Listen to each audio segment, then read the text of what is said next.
Right, David, it's an absolute pleasure to have you back on the podcast today. How you doing? And Happy New Year as well.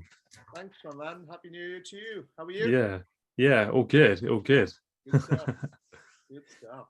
But I think like as well, I'll introduce you because you're the author of Let It Go, which is a really great book, and you're also the founder of the Mindset Academy. And when we last spoke, we talked about mindset, and I think you briefly mentioned your book. But like, I think in this episode, it's really important to talk about like New Year's resolutions and like reframing your mindset, because I think it's always good to self-reflect, isn't it? Set new goals and Yeah. especially on New Year's Day, I think a lot of people thinking about it. Yes. Yeah, absolutely. I think I gave up, to be honest, Adam, I gave up New Year's resolutions years ago.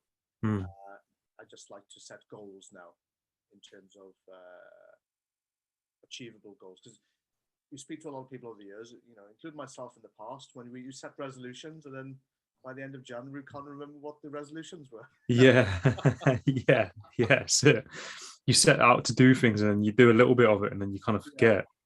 Yeah. Yeah, absolutely. I'm all for goal setting.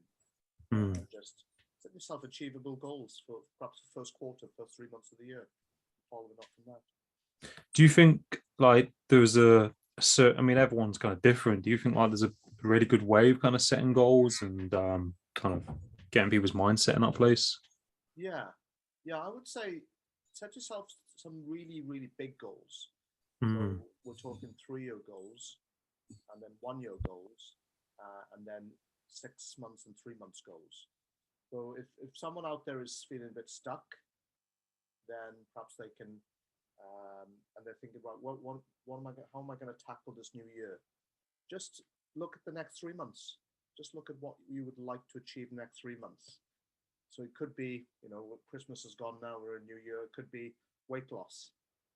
So I'd like to lose 10 pounds the next 3 months, which is very achievable.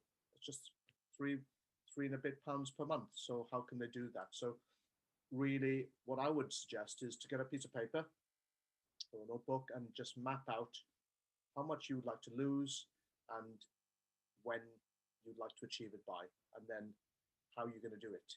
And that could be um, a lot of people join the gym, but a lot of people, I mean, they join the gym in January and they forget what it is in a couple of weeks' time. So find out something which is really suitable for you.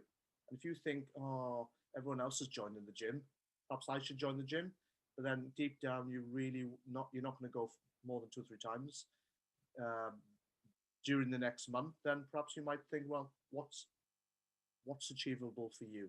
So it could be, for me, it's running. I lost my weight through running. So I just went running every day. It was short distances and it got longer and longer, 5Ks, the odd 10Ks. You just got to just do what's right for you. I think that's the main thing, really. But get clarity. I think that's a really, really good point. Like you said, like do what's right for you, and I think of that main reason of why you want to do it and knowing why you want to do it, and that's that kind of driving force behind. I think you doing it and putting that energy into it. Like if you're doing it for someone else or you're doing it because someone else suggests it, it has to kind of come from you, doesn't it? Have that kind of umph to it. Yeah, yeah, absolutely. We got one life and we're all different. I believe we're all equal, but we're different. So some people are artistic, some people are more practical, some people are more logical. It doesn't matter. We're all equal, but we're all different. And the thing for anyone out there listening to this or watching this is to just realize, okay, new year, new beginning. Let's reset. What do you want to achieve this year, and break it down. Break it down into chunks. So if you might, somebody might out there be thinking, right, I want to learn to play the guitar. I've been putting it off for years, and they might think my New Year's resolution is to play the guitar. Well, make it a goal. So make it a goal by December 2022 this year. I'm gonna have started and progressed in playing the guitar. So what they do is that's the end goal. So write down the end goal, which is playing the guitar, becoming more proficient playing the guitar by December 22. So what needs to be done? So that if they're starting from scratch, the first thing is get a guitar, and it could be then find a guitar teacher. And if money's a problem, YouTube. So you can be resourceful. You can be resourceful and find out, okay, goal and then options. What are the options? And that's a really good start. What I would also suggest to anyone out there who wants to achieve goals, for example, like that, get yourself a little notebook. Just write down what needs to be done for your goal. Make yourself um, get make yourself accountable to that notebook, and also share your goal with someone. I always find this works. Share your goal with someone you trust. You're gonna tell them, I'm gonna do this by next week. I'm gonna do this by the end of the month. And science has shown that when we're accountable to someone else, Adam, we are 80% more likely to achieve that goal. How does that sound? Oh, that's pretty incredible, isn't it? I think like if that accountability is like a massive thing, and I think like when you say when you're accountable to someone else and the science behind that, I think that's definitely massive. And I think like people definitely take it probably more serious sometimes because they've got someone else kind of there saying, okay, well, what's going on? Are you doing this? It's that kind of little bit of pressure, which kind of makes you, because the thing is, I think we don't like to disappoint people. If you, or ourselves, if you do something and you should have done it, then you kind of feel that guilt or shame, like, oh, I should have done that. And it's negative and you don't want to feel that feeling. So then you're probably, like you said, more likely to do it if you've got someone kind of behind you and someone that you trust as well, because I think that's a big thing in general life as well, like sharing someone who can trust you or they can relate to what you're doing and give you that kind of feedback as well. Yeah, 100%. And also, if that person wants to achieve their goal, you can be their accountability buddy. And you can then have this healthy, not competition, but this healthy sort of accountability to each other. Right, I'm learning to play the guitar, you're training for the marathon, and we're just going to monitor each other's progress. And it's kind of like a nice journey together then. And I think it's that kind of inspiration, isn't that kind of motivation that you get from each person, that say you're working with someone who's doing something and they progress, it kind of probably motivates that other person to then progress in what they're doing. So it's that kind of duality. I think it's like if you're doing some, it's like when you see people post content on social media or do podcasts, Yeah. you see what they're doing, you're like, oh yeah, I need to get my foot on the gear and start. Do you know what I mean? It can kind of have that effect. Absolutely. It's a positive effect. As long as you take the positive effect from it and inspiration to say, right, okay, um, this is this is my goal. I want to create a global podcast, and I want to get out there to the level where I'll have sponsorships. So I want to work with world class people and have great guests, and that's going to bring me um, more attention to the podcast. And I think that when we have it's all about that why. Why do we want to do it? So why do we want to play the guitar, or why do we want to run the marathon? So it could be, I want to run the marathon because it's going to be great for my health. I'm going to learn something I've never done before, run long distance. I'm going to raise money for charity. So those are sort of very big whys. And when the why is strong enough, we consistently take action. And I think it's got to be strong enough, not because someone else is doing it. That's not a big why. And I feel that perhaps if someone does that, they won't follow through, as opposed to they're doing it because they want to raise money for the charity because their nan um, had that particular disease when they were alive, and they want to raise money for that charity for that to help other people. So the why has got to be massive. I think like sometimes as well, like you said, have to kind of be in some way like bigger than ourselves, if that makes sense. They kind of, I think a lot of people are afraid of doing certain things. And I think you talk a lot about it in your work that you do, and your mindset with your book as well, like like anxiety and fear and how overcoming that. And if someone has a goal that they're really afraid of, doing, say it might be something that seems unrealistic, if that makes sense. But you, like you said, you have to start somewhere, and that kind of compound over time, kind of to Yeah. attain that. Yes, 100%. And say, for example, you want to live in Italy. and you think, right, I want to live in Italy in 2024. Therefore, I think I'm going to start learning Italian. That's a great thing to do. So immediately you're showing interest, you're demonstrating to the universe out there, okay, I want to learn Italian. And then you just go about finding, how am I going to learn Italian? So you look at maybe platforms or apps online or ways of learning Italian. So you are demonstrating it in small chunks. You know you're not going to move for 2 years, but you've decided I want to learn Italian. So you're being organized. But really, when I always find people do really well when they go all in. When they literally go all in and you follow the gut feeling and they feel a lot of love for what they want to do. A lot of love. I mean, you must love podcasting. You must love it. It must speak to you there, obviously intellectually, and your gut feeling is, this is for me. I love this, And for me, love is the antidote. Love is the antidote to fear. We fear is the unknown, and somebody said recently, which I thought was really, really cool. Fear and faith, they're two different things, but they both they demand you to believe in the unseen. You can't see it, but each one of them demands you to believe in a particular scenario, the unseen. And I thought, wow. And the question is, which one do you choose? Do you choose the fear, or do you choose the faith, which is everything's going to be all right? I'm moving in that direction. And no one's life is perfect, at least in all mine. But however, we have these days which are challenging, but you have just got to move forward. I always remember T. Harv Eker, the American coach, saying that, when you have a bad day, you can always say, tomorrow, I can always make a comeback. And that's a great attitude to have, Adam.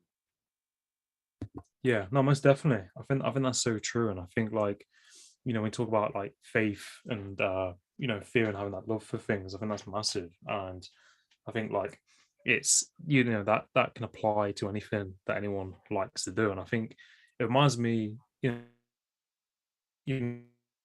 have that this kind of unknown ground when you meet someone, kind of like, I'm gonna let's take a shot here, like, we're gonna go into this, and there's all this unknown, and there's all this uncertainty, and you kind of tripping over as you kind of moving forward, you know what I mean? And you're still kind of constantly always learning, and there's that element of faith with it, and there's that kind of element of fear, and that's one example, but it correlates into so many different things, doesn't it? Or it can go into, like, other goals that people may have, like moving, and do you like think it's best to like break things down? Because I think sometimes people like myself, I have lots of different goals, and I write them all down on a bit of paper, and I'm like, I really want to get these things done, but sometimes you're like, well, which one do I go for first? Or can I try and do these 20 things in a year? Or how do you think it's good to like break things down? Like if people have like lots of goals or things like that. So obviously you're going to have a goal for your health, your body and your health. So you've got to incorporate these things into your day. So most days I go running first thing in the morning. So that's my health thing. That's my health, well-being, mental health. So immediately when you're running, you're increasing your endorphins. You're feeling good. I have a positive message running in my head when I'm running. So the positive affirmation could be for that run could be, I'm healthy. My body is a self-healing machine. I'm looking after my body. I'm feeling good. It's that I am ... And that affirmation first in the morning, I find works. I know so many people who do it, so I find it works. So it's a great time to have a great conversation with yourself, Adam, for that hour. So I go for like an hour's run. I try to make it last, if I've got the time. Maybe during the run, I'll stop at a park bench and I'll just close my eyes and meditate, and I love that. And it's what I love. If anybody out there doesn't like running, that's not for them. Just go for a walk. But that's covers the health base. And then we're talking personal development, such as reading, love reading, or listen to audiobooks. So some people might think, well, I don't like reading, but I listen to audio. Brilliant. Just go for it, when it comes to your career or business, for the entrepreneurs out there, do one thing. My advice is just do one thing and focus on that one thing for 1 year relentlessly. Don't do anything else. Just do one thing for that year. So around that particular subject. So, for example, I work obviously as a speaker and a coach. That's my one thing. I just focus on confidence. That's me in mindset. That's my one thing. And I focus on that. Everything's geared towards that. If somebody's starting out, say, if somebody, for example, wants to, I don't know, open a coffee shop, then focus on opening the coffee shop. Just do that for 1 year. Don't try and write a book and, travel the world. Just focus on that. This is it. I'm going to find a premises. I'm going to find a coffee supplier. I'm going to learn about coffee. Focus on that one thing for the year. If it's true to your heart, it's got to be something you really want to do, not because your best mate in Australia has opened a coffee shop, and you're thinking maybe I should open a coffee shop.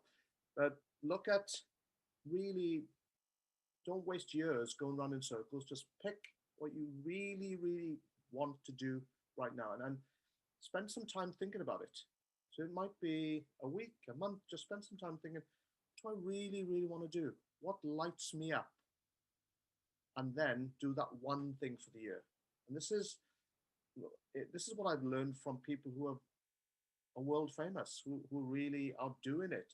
They say just do one thing for 1 year, and you'll get success. You won't be distracted. It avoids distractions, Adam. That's what we're talking about. Yeah, no, I think that's really, really great what you mentioned. I think it's so true because, like when you think of your attention, where your time and energy goes, if you're focused on one thing and you go all in on that one thing, you could then, more effort goes into it and you got more chance of getting success or building with it. And I think, like you mentioned, your health as well, like your health and well-being is really important. And, I think a lot of people, I was having a conversation with someone the other day and he had an issue like with his leg, like an infection. And I said, you really need to go to the doctor or get it looked at. And he was thinking about work.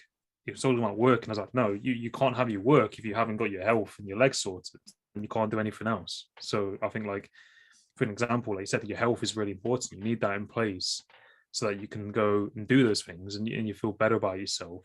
And it gives you more energy to probably do more things as well. And I think, like you said, like with distractions as well, if you do that one thing, you go all in on it, then you've got more chance of, having probably more chance of success of it. And you need to put your time into that thing that you love, because I think sometimes we try and spin too many plates at once, and then you can only put so many eggs in one basket, do XYZ.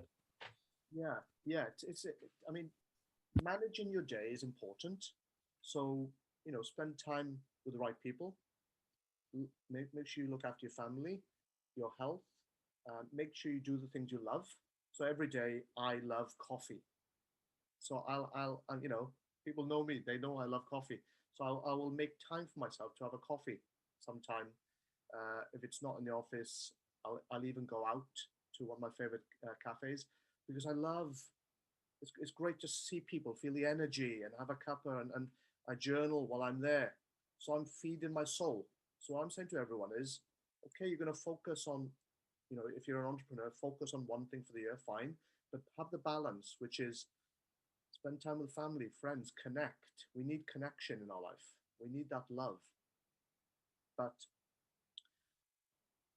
push aside everything in your life that distracts you. So, we're here. It's January the 1st, 2022. Look back, for everyone watching and listening, look back at what you did in 2021 and what you now want to delete from your behaviors. What do you want to delete? Is it that you were forever spending time on social media and it was just eating you up inside and it was distracting you? I would say, look at no more than 5 things you need to change and start changing now. So it might be too much time spending with the wrong people, too much time spending on social media, sleeping in till late when you know you could get up and exercise and do something for your life, perhaps reading more, perhaps spending more time with your partner, whatever it is, 5 things that you think, right, okay, I'm going to nail it starting today. And I'm going to write this down and I'm going to follow it. And the quick and easy way to do that is, I don't have any on me, but you can get these key cards. You can buy them, just cards, individual cards, packs of 100. And on each card, just write down what you're going to do that day. What are you going to do that day? And what you can do is do it in the evening the night before. So tonight, you write down, tomorrow, got to get the car taxed. Got to order that book. Got to contact those 3 clients. You just write down what you need to do, and then it's ready for the morning. So that in the morning, don't have to think. Things will come up, but you will have this in your pocket, and you just follow it. Just follow it, follow. You won't be distracted because it needs to be done. There'll always be a big to-do list, like I've got to pay the bill for this, or I've got to get the washing done. Okay, those are all ongoing. But what needs to be done for your goals has to be done that day. And when you feed a goal, Adam, you won't procrastinate. You just get on with it. You will be tempted to digress. You might have a friend phoning you, say, "Oh, let's go down the pub," or "Let's go and watch the football." And you might think, right, okay. The question you could ask yourself at any moment is this serving my goal? Is this serving my goals for the next year? You've just got to be ruthless with your time and energy. You've got to decide to say no. There are times when you've got to have to say to your friends, "No, I can't come to the party." Why? I've got this video to record. I've got this podcast to do. I've got to edit this podcast. I can't come. "Oh, you can do it tomorrow morning." You've got to make a decision. You've got to make that decision at that moment. Is this going to feed my goal, my lifetime? Because at the end of the day, no one's going to do it for you. And there's going to be temptations and distractions everywhere. And, it's happening. So you've just got to look back and think, right, what are my temptations? What are my distractions? What are my negative behaviors? I want to now change them. And people who I know are really successful, they're in charge of their mind rather than the other way around. No, I love that. I think that's so true. Like you said, I think it's really that, I think it's really important as well, like to write things down, like you said, on a card or to write down the evening before, because you have things sometimes in your mind that you set out that need to do, but then the next day comes around and then you kind of almost might forget those things and then they pop up in your head later on. And I think like you have to be very clear on what it is that you need to do and to act on it.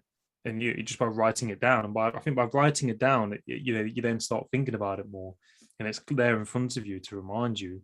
And I think like it's so important what you mentioned, like in terms of goals and taking that action towards them. And like you said, other people aren't going to do it for you. You have to do it yourself, and you have to take that leap forward. And everyone's got different things that they need to do, but I think in order when you do them, you then build that momentum. I feel even if it's a small thing like doing the washing or the laundry or something like that, that's one thing ticked off, and then you're like, okay, well, I've done that now, maybe I can do something else that can like kickstart into then doing the other things, that little spark. And I think it's just so important that you said to have these clear goals and to act on them, because you don't want to look back in 5 years time and be like, well, I wish I had have done that, etc.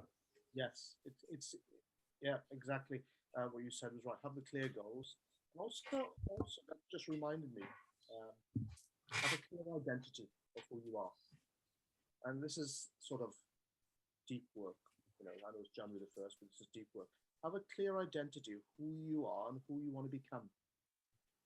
So, for example, if you're thinking about you want to play the piano, just visualize yourself. Visualization is a very powerful process. Maybe you can't play the piano, but by the end of 2023, you would like to have learned to play something on the piano. So a very powerful method of doing this is to visualize, close your eyes and visualize actually playing the piano, you know, playing it. Obviously, that's part of the process, doing the work, getting piano lessons. But when you visualize, if you close your eyes and you visualize, for example, eating your favorite food and you visualize it, within seconds, your mouth starts going to salivate. Mm, Salivate within seconds. And within minutes, your stomach might start burbling because you are mm, thinking about your favorite dinner, you know? mm, So our brain doesn't actually know we're not doing it. So mm, visualize playing yourself, playing the piano, but playing it successfully. You know? Visualize the piano lessons you're having with your piano teacher successfully. Visualize actually, yep, you had the problems with these keys or these chords, but you managed to overcome it. So when you visualize the process, you know, okay, it's not going to be perfect, not going to be smooth, but I'm going to overcome it and I'm going to become a good pianist. When you visualize it, it's so powerful in terms of achieving your goals, to see it before it happens. You've got to see it before it happens and believe it. But it's a case of be, do, have, Adam. And if I could explain that, be the person you want to be, and you start doing the stuff. You start doing it at the mental level, the mindset level, and you'll have it. You've got to become the person before you have it. Okay. Most mm, people wait till they have it to become the person. Become the mm. person. Become confident. And so much science has found out that when we start to do that and act differently, our brain starts to rewire itself ever so slowly with the process of neuroplasticity. It's obviously it's in the book. I mentioned it there, but it's something that it's real, that you can teach a 70-year-old how to play the harp if they want to.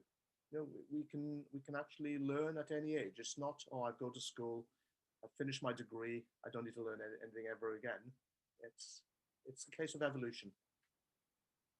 No, I love that. It's so true, isn't it? I think, like you said, like be do have is like so key. And I think, like I said, people sometimes wait to have it, to be that personally. Then, but you can track that into your life, can't you? I think that's like, even for example, even if you go places or you look at nice things that you want, you can then kind of visualize going those places and then kind of try those things on or whatever, or like those things. And I think like visualization is a massive thing, and it kind of really puts you in that place, in like your mind, how it works is pretty, your brain's very, very, very powerful. And I think like by visualizing and, like you said, doing those techniques, it's a really effective way of putting yourself in that place and visioning what you want, and then having those emotions behind it. Then you then start thinking about it in your life, and then you want more of that. You I think it's really, really important. And I know we're thinking for time, but is there anything else that you kind of want to mention? Like, I know you've got your book, you've got your Mindset Academy. Like, where can people find you on social media? And it's been Oh yeah, really thank you. great talking to you today again. Yeah, thank you. I'm in an Instagram. I'm there posting daily. But yeah, I mean, the books out there, the Mindset Academy, it's all for.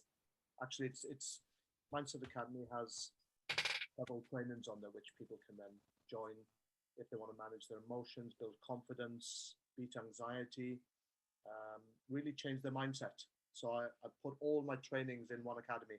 So rather than spend a fortune on each training, they can just become a member of the academy and access it 24/7. So I love that idea when somebody mentioned it. Why don't we put some academy out there? Academy to help people help themselves. So yeah, if people are out there looking to change and transform themselves, I would say start today.